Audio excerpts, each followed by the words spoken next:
Hello and welcome to the session. Now in this session we will continue to find the elements with other type of locator called as an XPath and CSS. So we will focus on XPath. So XPath type of locator is bit popular in the community and also very widely used. So let us see. XPath, it is known as an XML path in a language that helps to query the XML document. It consists of expression for a path along with certain condition and a condition to locate a particular element. Now we have seen in the DOM concept what is a path. So path is basically the journey for that of that particular element from the root element. So we have this body and then subtag, and we have some attribute and attribute values. So that is the path or XPath. Now there are two types of path broadly. So we have absolute path and relative path. So let us see absolute path. It is created using the selection from the root node. It starts with a single slash and traverses from the root to the whole DOM to search the desired element. Right. So now let us see the XPath example here. So this is the absolute XPath example. For example, what I will do is driver.find element by.xpath, and in the XPath you need to give the path of that particular element. So let me just copy this. Copy. So now how do you correlate this?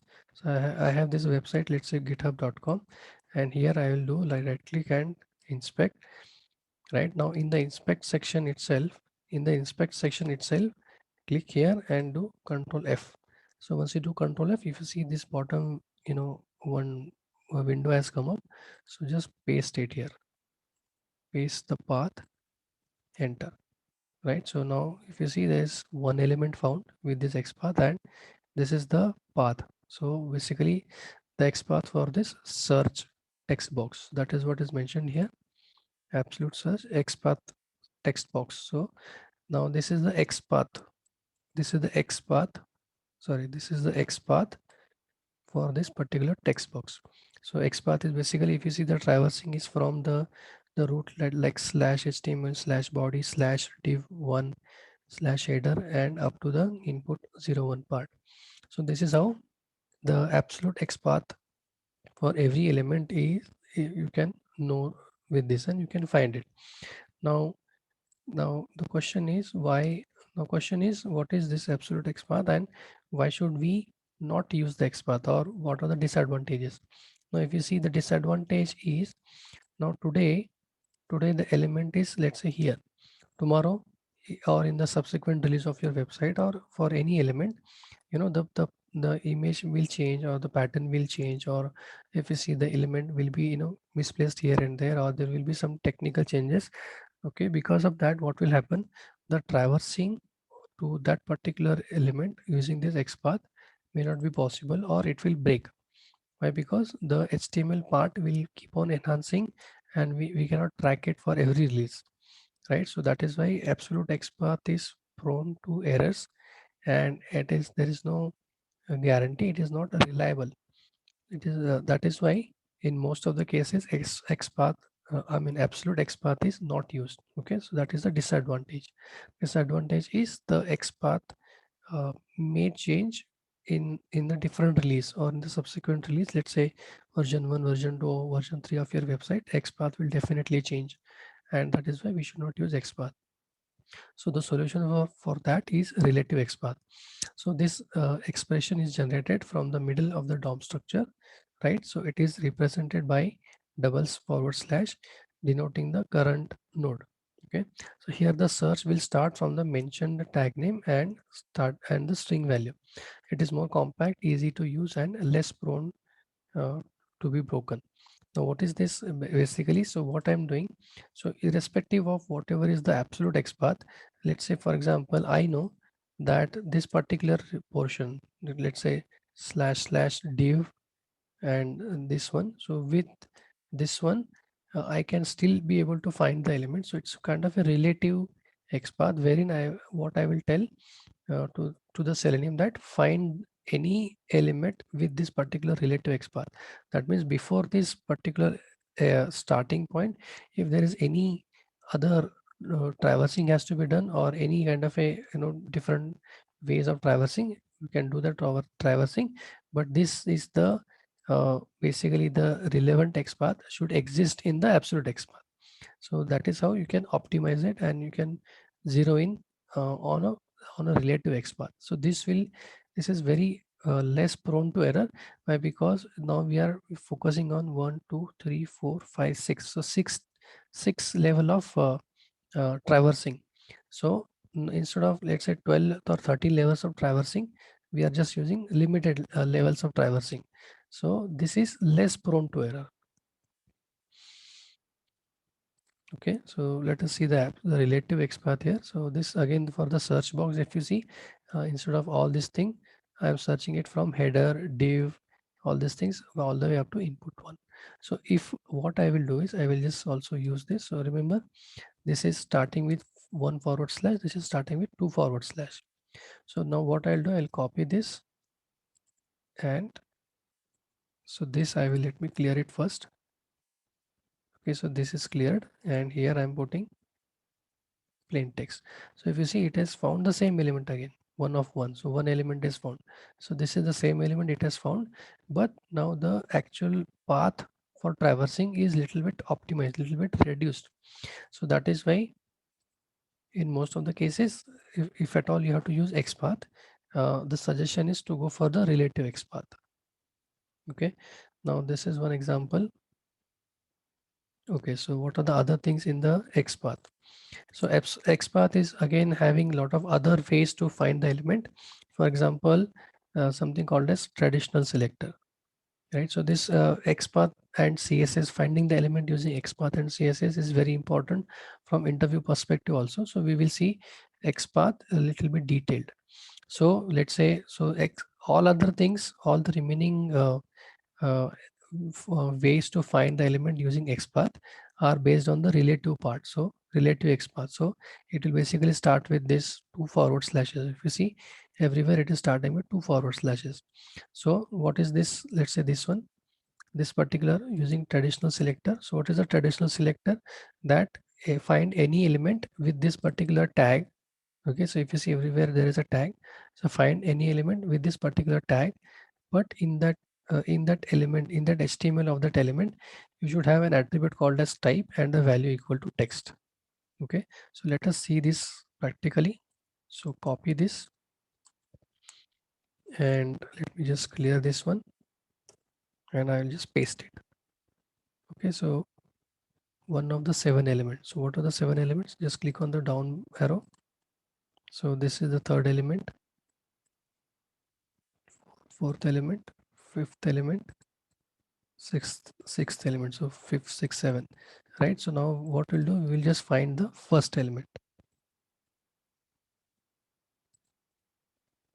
right? So first element is luckily the same search text box. So if you see, there's a tag called as input tag, and there is a attribute called as type. So if you see, there is a type here, and value is text. So value is text.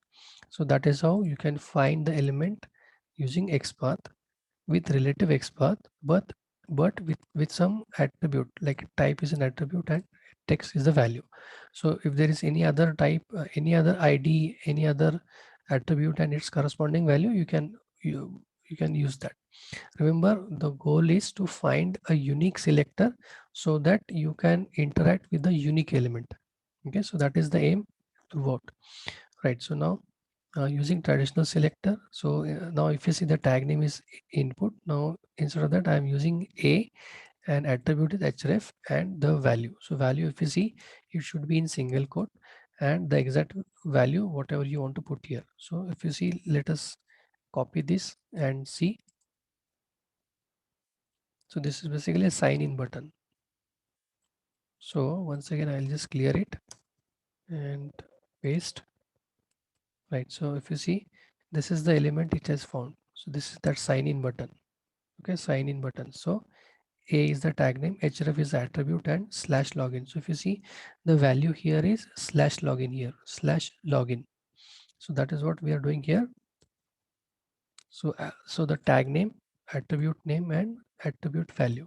Okay, remember it is in single quote, so you can have one forward slash or special character you can try out. Now using traditional selector plus wild character for tag name.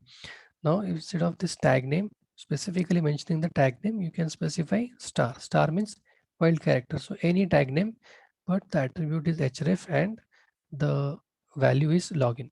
So let us see how many elements are there with this particular combination. Only thing is here the tag name is a wild character.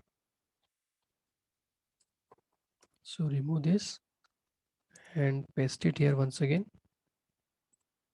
Right. So luckily there is only one element with this tag name and this the attribute name and value, but any tag name. Okay, so there's only one element. Okay, now using traditional of selector and multiple attributes for better selection. Now consider that with this particular or let's say with this particular combination, you are able to find multiple elements, right? So how you can find a specific element? So you can have multiple attribute and their corresponding value. Okay, this is also possible. So multiple attribute and their corresponding values for better selection. So this is basically little additional filter that you want to find an element with this one tag name and multiple attribute value combination. Remember, this is an and, so both attribute should be present with that particular value. Okay, so this will be basically the username text box. So let us do it once again. So let me just remove it and find, right? So this is basically this element. So the username text box. So if you see there is a tag name type, uh, value type and text, and you have name. So you have name as user square bracket login. So this particular element has one tag name and two attributes. You can add other attributes also. So that way you will find a specific element or a unique element. Let's see next, using traditional selector, multiple attributes and operation. So this is a, you can put and here. Okay, so earlier case was or case and this is an and operator. So similarly you can have any element with this particular and condition matching. Now we can go for the or also. So this is or option. Okay, and option or option. Or you can specify something like nothing is here. So it will be considered that both should be present. Now, so using the text method. So now there are sometimes what happens is there is an HTML for a particular element. You have a tag and there is no there is no attribute at all, or there is no value at all, or the attribute is there but the value will be very random value. Okay, it might change if you refresh the page also, the value will change.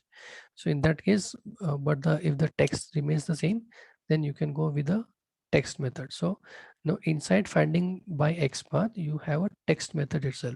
Okay, inside the XPath this thing you have a text method. So what it will do is it will find the element with this particular tag name, but if the visible text is enterprise, that's it.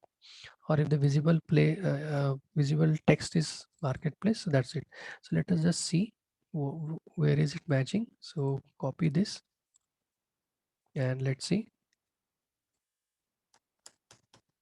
Right, so now right click and paste. Right, so there's only one element here, which is this marketplace. So if you see, marketplace is the visible text here. Okay, and now if you see, for example, this one. Okay, class is header menu link, no underline, pi-3 and so on. Now what sometimes what happens is when you refresh this page also, or any particular web page which you are testing, what is going to happen is this particular attribute name will remain the same, but the attribute value keeps on changing. Okay, sometimes this is done as a better development practice, uh, that whenever a web page is loaded, the attribute value will be always random. Okay, that is for additional security and some other purposes. So in that case, okay, we can go by the visible text. So text method, this is the text method. Okay, similarly you can find any element with the text method. Now using text box, I mean using contains method.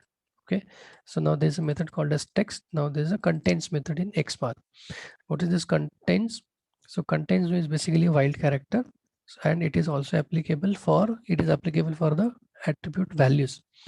Okay, so if there is a attribute, if there is a any element which is having input as a tag name, and it contains the tag called as name, and the value should be something like this. So basically a little pattern matching is can also be done, that you can have any tag name which contains a particular value. Okay, so let's just see how many is it matching or not matching. So the same website github.com, let me just remove this and paste it here. Okay, so there are two elements which are found here.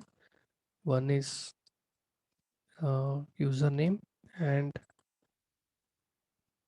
one is this username.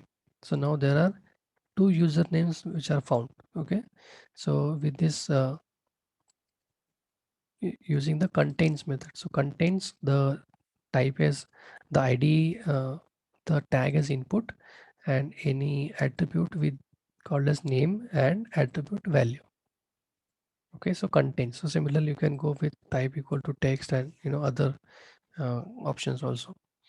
Now using contains method, but an example to find element having multiple class name. Okay, so now what happens is, this is the so using contains method, you can find element having a particular ID and the corresponding class name.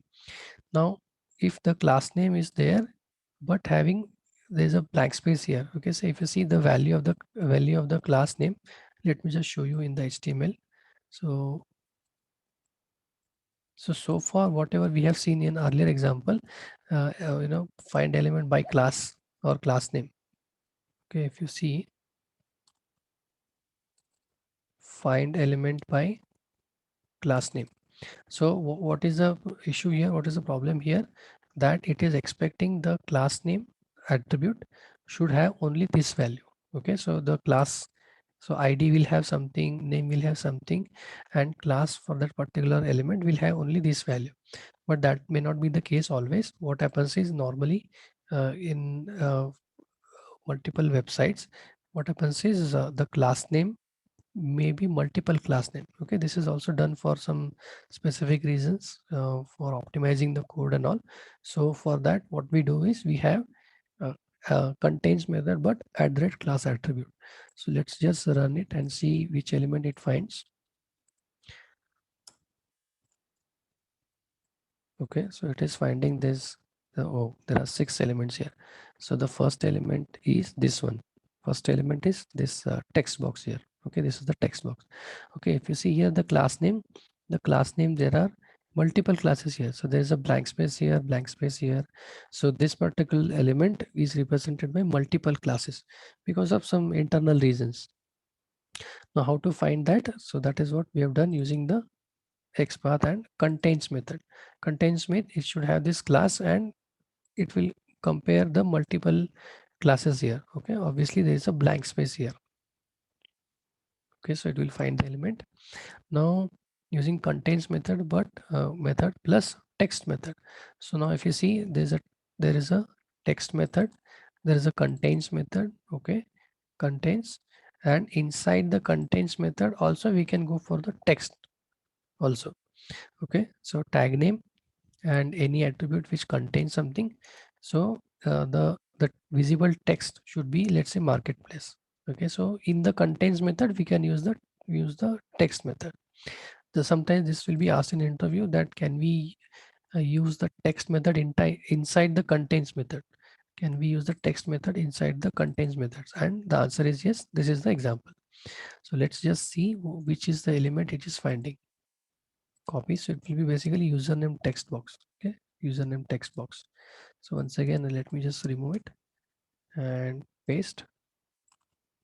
Okay, so now it is finding multiple elements. So now this is the first element, which is the via GitHub. Okay, what about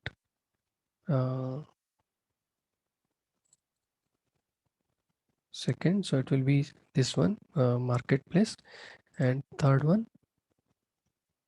Third one is this element. Okay, so sometimes this element may not be visible or hidden, but it is finding the three elements. Okay, so now the first one is this marketplace. This is the first one, marketplace. Okay, so now it is able to find the element. Now using starts with method. So there are multiple methods whenever we are finding the element using Xpath. Okay, now there are text method. There is a contains method. Now there is a starts with method. So starts with method means if there is a element which is having this tag name and starts with this attribute. Okay, so this attribute and its value, if value starts with something like this.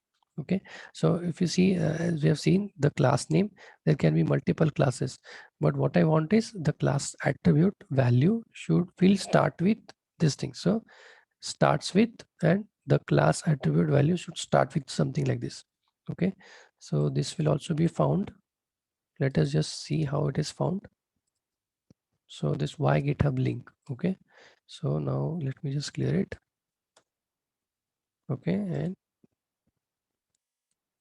okay, so now you see this y GitHub link, right? Y GitHub, that is what it is finding. But luckily there are multiple elements with the same pattern. Okay, so we can see it is here also, and we can see one more. Okay, summary, explore, and y GitHub. Okay, so there are three elements which are matching with this particular uh, HTML. I mean the XPath. Okay. Now, obviously you can explore more, and I mean you can try out to fine tune that you want to get the first element, second element, third element, or nth element. So you can do find elements also, or you can add some refined criteria so that it will always find a unique element.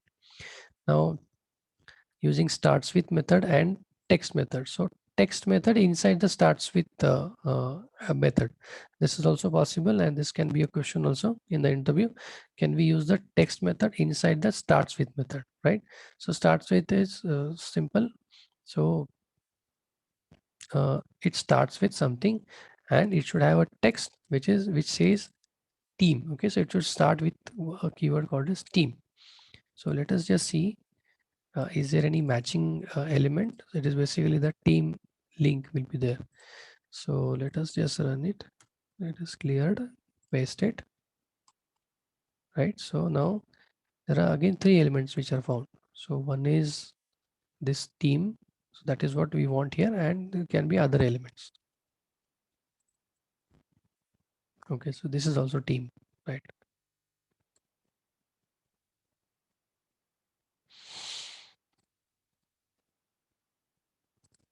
Okay, so text method inside the starts with method also, it is possible.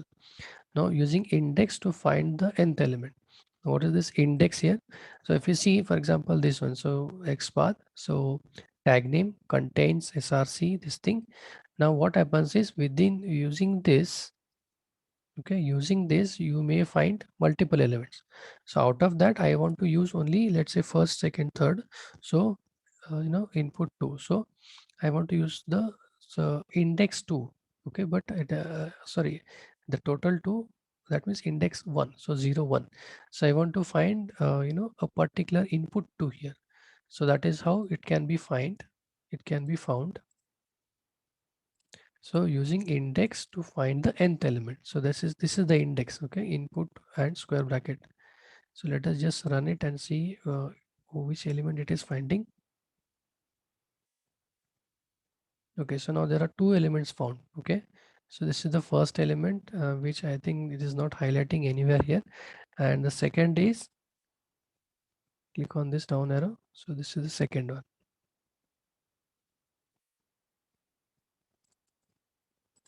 Okay, so this element may also be hidden or maybe at the down somewhere here. So the point here is um, we can have index. So after this, if you want to find any particular element, let's say the index is, there are total elements are 3. So you want to use the first element, second element, and all. So you just provide the different index here. Okay, let me just try with index 1 if there is anything. Okay, so this is index 1. So let me just remove the index part also. So that way we will come to know that how many elements are actually there. So there are two elements. Okay, so if you see, there are two elements here, but now I don't want to find the two elements and get individual thing.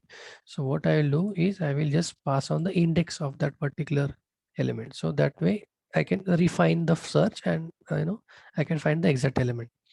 Now using chained XPath. So what is chained XPath? So if you see driver dot find element by XPath, this is one XPath.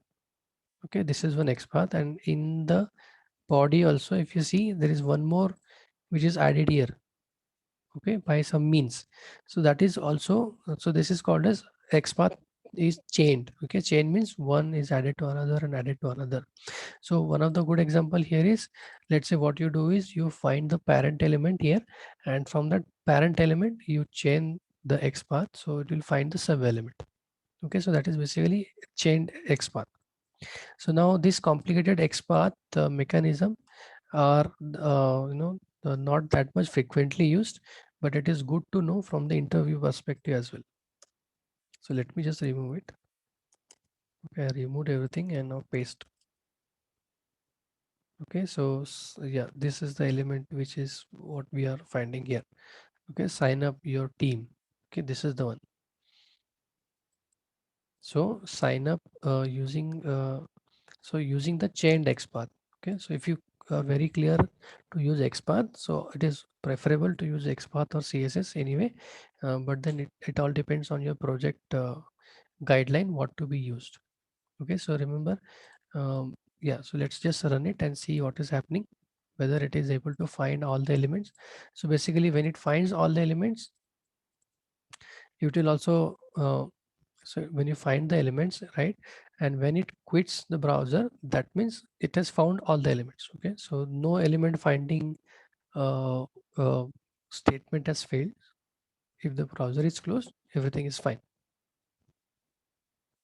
right? So browser is closed, program is closed, and if you see there is no red prints here, so that means the execution has passed. So that means it is able to find element with this multiple type of XPath mechanism. Okay, now there is something more also. So let me go to this particular web page once again.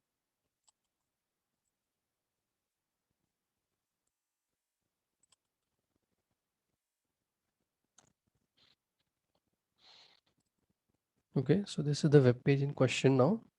So we'll be using the another XPath here.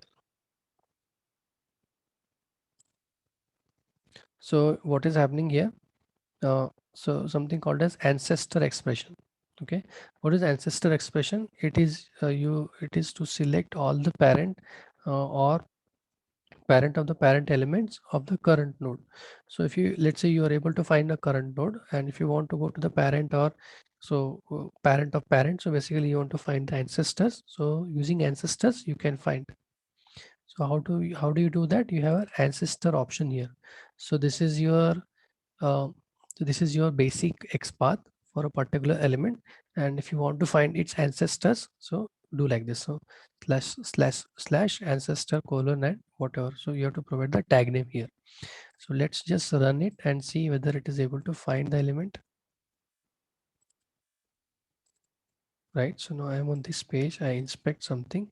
I come here. I will say Control F, and the window is open. So in that window, I will just put it. Right, so now the, if you see, there are 5 elements which are found here, 5 elements. Okay, first, second, third, fourth, this is the fourth, and fifth. Okay, so there are 5 elements which are found, 5 ancestors which are found. Okay, for this particular XPath, 5 ancestors are found. Now this is going upward, that from current element you want to go to its parent, but you can also go to the child elements or child. So it is used to find all the children, all the child nodes of the current node. So if you see, this is, consider this is your current node, and if you want to find the child node, so you say slash slash child colon colon and the tag. Okay, so this is how you find the child. Okay, so ancestor and child. Then using descendant expression. So it is used to access all the children and subchildren of the current node. Okay, so descendant expression or uh, used to access all the children and sub children. So sub children is important from the current node. So let us just see how many things are possible here. Copy, and let me just put it in the Chrome. So yeah, let me just clear this once, and I will put text. Right, so now it has found 17 elements here. Okay, so if you see, 17 elements are found. Okay, so obviously this may not be a good idea. So what you do is you play with the index. Okay, so div1, div2, div3 and all. So this will give you a specific descendant here, or specific child or subchild. Now next is using following expression. So following is an expression. It is, so we have ancestor, child, descendant and following. So locates the element after the current element. So sometimes it may not be possible that if you can't locate a particular element, consider that, for example, the element does not have any attribute or any value. It is just having a tag name and an attribute name. So that, in that case, you can find some some parent element, and from that you can use this following attribute. So this can also be done, right? So now let us see how many elements are found here. So I'm here, Control F, and this part I will just remove once and paste. Okay, so now you see that again there are 38 elements here. So again, um, individual element finding is again a every time it's a unique task, and it is challenging also. But now if you see in the Xpath itself, we have a lot of variety also. So using that you can also try. We have following. Now we have following sibling. So using following sibling, so it finds the nodes on the same level of the current node. Okay, so let us see.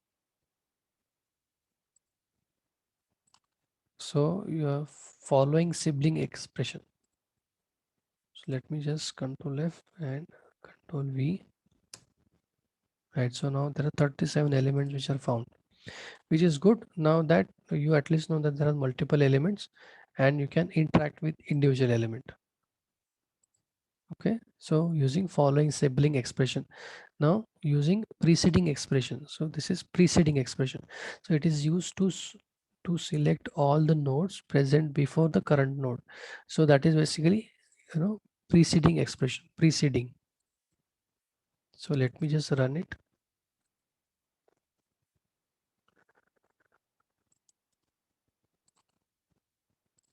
Okay, so I come here, Control F, delete and paste.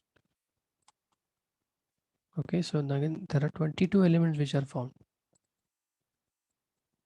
Okay, so all this first name, last name and those elements. Yeah, all the elements which are found here. Now, right, so now let us just run it and see whether the program runs. If the program runs and it doesn't break, that means our finding the element with XPath is successful.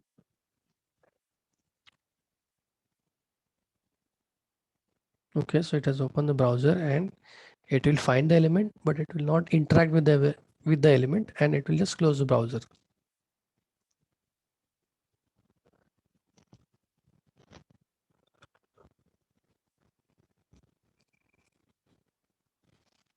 Right, so program is ended and there is no, so there is no error. That means all the elements are found. That means we can try with multiple XPath attributes like ancestor, child, descendant, following sibling, preceding and so on.